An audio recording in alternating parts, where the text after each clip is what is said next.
अनोखा अंदाज, बेबाक भाषा, सूर्य सा था तेज जिसमें, चांदी के सिंहासन में बैठने वाला एक बब्बर शेर, दुश्मनों के लिए तूफान और अपनों के लिए भगवान, जिसके नाम को कभी किसी परिचय की जरूरत नहीं पड़ी। वो नाम है बाला साहेब ठाकरे। जी हाँ दोस्तों, आज के इस वीडियो में हम बात करने वाले हैं एक ऐसी शख्सियत की जिसके नाम के बिना मुंबई का नाम अधूरा रहेगा, बाल ठाकरे। आज हम बात करने वाले हैं एक शेर की। जब वो दहाड़ता था ना, तो सामने चाहे कोई भी हो 10 कदम पीछे हो लेता था।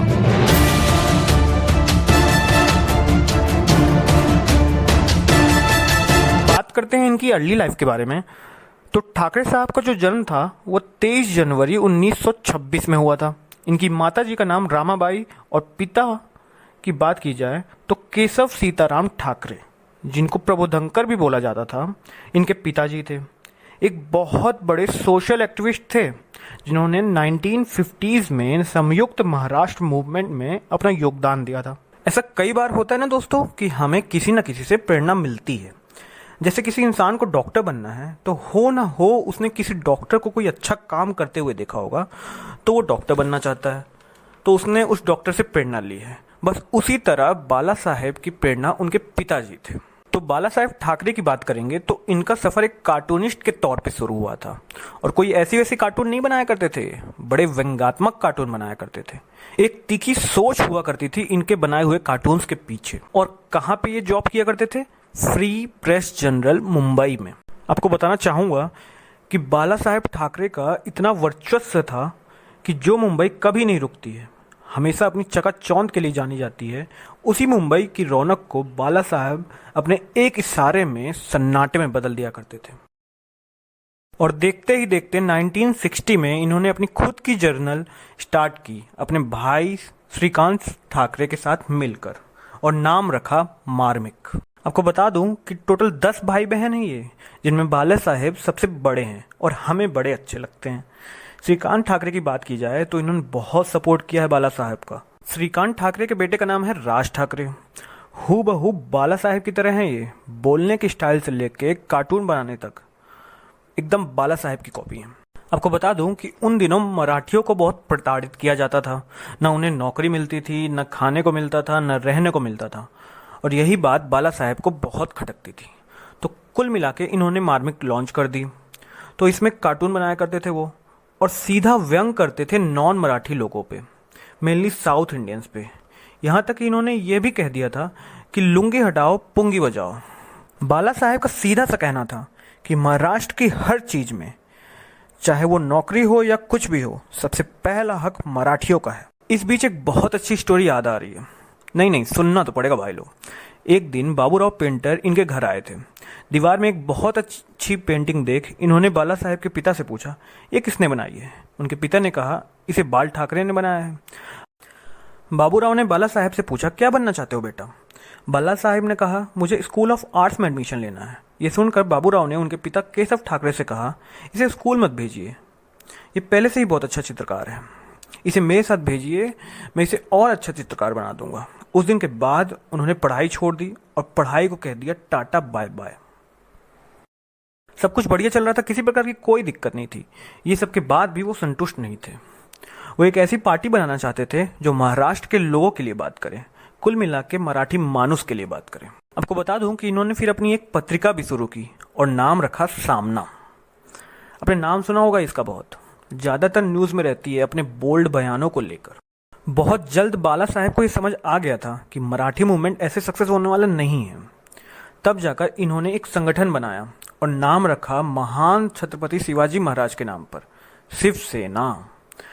19 जून 1966 में शिवसेना का गठन हुआ था।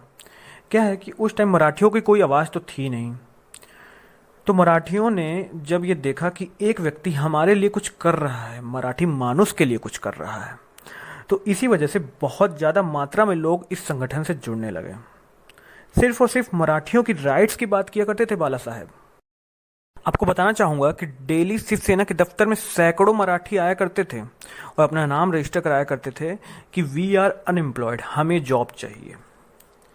शिवसेना इनकी राइट्स के लिए लड़ा करती थी, इनको जॉब दिलाने की कोशिश किया करती थी। फिल्मों की बात की जाए तो इनकी लाइफ में 2 फिल्में बनाई गई हैं, सरकार और ठाकरे। हालांकि सरकार जो मूवी है वो हूबहू तो इनकी लाइफ में नहीं बनी है। आप ये कह सकते हैं कि बाल केशव ठाकरे साहब की लाइफ से इंस्पिरेशन लेके बनाई गई है ये मूवी। और रही बात ठाकरे फिल्म की, तो वो इनकी लाइफ को दर्शाती है, जिसमें नवाजुद्दीन सिद्दीकी ने जबरदस्त एक्टिंग कर लोगों को अपना दीवाना बना लिया था। हाँ, तो हम शिवसेना पे वापस लौटते हैं। शुरुआत में जब ये पार्टी बनाई गई थी, इसका एक ही मुद्दा था कि मराठी मानुस की राइट्स को सिक्योर करना है। हालांकि आगे चलकर ये संगठन बहुत एक्सट्रीम हिंदुइज्म को फॉलो करने लगी। आपको बता दूं कि वैलेंटाइन डे कुछ समझ में नहीं आता है इस संगठन को। इनको जहां लगा कि कोई चीज़ हिंदुइज्म के आड़े आ रही है तो उस चीज़ को जड़ से उखाड़ने में विश्वास रखते हैं ये। इसलिए कहता हूँ गुरु, ये वैलेंटाइन डे का चक्कर छोड़ो, सब मोह माया है। 1969 में इनको अरेस्ट कर लिया जाता है। एक्चुअली क्या हुआ था कि इनका मेन मुद्दा है मराठी मानुस के लिए कुछ करना है। तो इन्होंने पाया कि जितनी भी कंपनियां उन दिनों महाराष्ट्र में थी, उसमें हायर पोजीशन में या फिर साउथ इंडियन बैठे हुए हैं या फिर गुजराती। तो इन्होंने इस चीज़ का जमकर प्रोटेस्ट किया। इस वजह से इनको अरेस्ट कर लिया गया था। और जब इनको अरेस्ट कर लिया गया था ना भैया, पूछो मत कितना बड़ा बवाल हो गया था। आग उगलने लगी थी मुंबई। कोई कुछ नहीं कर पा रहा था, ना पुलिस, ना कोर्ट, ना कोई कुछ।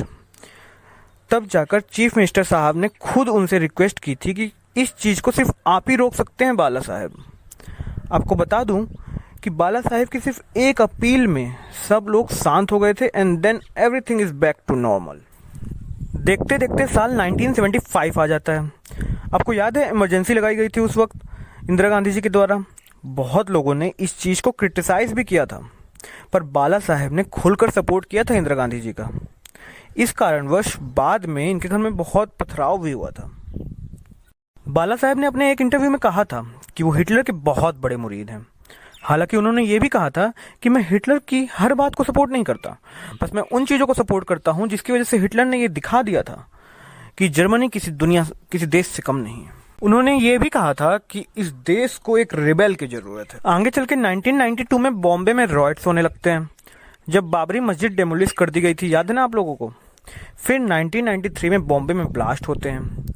और जब ये ब्लास्ट हुए थे ना भैया, बाबा साहब का दिमाग इतना खराब हो गया था कि उन्होंने अपने सिख सैनिकों को बेलगाम छूट दे दी थी। खैर, इस बारे में हम लोग बाद में बात करेंगे। हम सब जानते हैं कि कितनी दिक्कतें हो गई थी उस वक्त। और फिर साल आता है 1995 का, जब शिवसेना ने गठबंधन कर लिया था, अलायंस कर लिया था बीजेपी के साथ, भारतीय जनता पार्टी के साथ। तब जाके 1995 से लेकर 1999 तक पावर में रहे थे। उसके बाद ऐसी बहुत सी चीज़ें हुई जो नहीं होनी चाहिए थी। हालांकि राज ठाकरे का शिवसेना छोड़कर जाना उसी टाइम हुआ था। फिर राज ठाकरे ने अपनी खुद की एक पार्टी बनाई, महाराष्ट्र नव निर्माण सेना के नाम से। आपको बता दूं कि राज ठाकरे इनके भाई श्रीकांत ठाकरे के बेटे हैं। और 28 जुलाई 1999 में बाला साहेब को 6 साल के लिए वोटिंग राइट से बेदखल कर दिया गया था। मतलब ना उनको वोट देने का हक था और ना इलेक्शन में खड़े होने का। हालांकि ये अलग बात है कि बाला साहेब ने अपने पूरी लाइफ में कभी इलेक्शन में खड़े नहीं हुए स्वयं। हालांकि 2005 में ये बैन हटा दिया गया था और 2007 में पहली बार इन्होंने वोट दिया था बीएमसी इलेक्शंस में। बाला साहेब की यहाँ पे थोड़ी पर्सनल लाइफ के बारे में डिस्कस कर लेते हैं। तो इनका विवाह मीना ठाकरे से हुआ था। इनके 3 बेटे हुए, बिंदु माधव, जयदेव और उद्धव ठाकरे। आगे चलकर उद्धव ठाकरे को ही शिवसेना के अध्यक्ष के रूप में देखा गया। वर्ष 2012 नवंबर 1 को वो काला दिन आया जब दुनिया ने एक शेर को खो दिया। आपको बता दूं कि बाला साहेब दूसरे ऐसे इंसान थे जिनको 21 तोपों की सलामी दी गई। एक और ऐसे इंसान थे जिनको 21 तोपों की सलामी दी गई थी, उनका नाम है बाल गंगाधर तिलक। पर एक बात जो हम सब जानते हैं वो है कि बाला साहेब ठाकरे मुंबई के बादशाह, शहंशाह थे, हैं और हमेशा ही रहेंगे। आपको बता दूं कि बाला साहेब यारों के यार थे दिलीप कुमार के बहुत बड़े फैन थे और इनके बीच में बहुत अच्छी दोस्ती भी थी। पर बाला साहब ने पहली बार जब दिलीप कुमार का विरोध किया था, वो तब था कि जब दिलीप कुमार ने पाकिस्तान के सबसे बड़े पुरस्कार निशान इम्तियाज को कबूल किया था। बाला साहब चाहते थे कि दिलीप कुमार इस पुरस्कार को लौटा दें पाकिस्तान को। तब पहली बार बाला साहब ने दिलीप कुमार जी का विरोध किया था। बाला साहब की ड्रेसिंग सेंस की बात की जाए तो बेहद अनोखी रही है। तन पे सफ़ेद या गेरुआ कुर्ता, हाथों में छोटी छोटी रुद्राक्ष की मालाएं और आंखों में एक जबरदस्त चश्मा। बाला साहब हमेशा अपने बेबाक भाषण के लिए जाने जाते थे। बाला साहब ने अपने एक इंटरव्यू में कहा था कि आर्मी को मेरे हवाले कर दो तो कुछ घंटों में ही देश को ठीक कर दूंगा। अगर आपको हमारी छोटी सी मेहनत इस वीडियो में पसंद आई हो तो इस चैनल को सब्सक्राइब जरूर करें, क्योंकि वो कहते हैं ना, सबका साथ सबका विकास। Thank you very much and stay safe.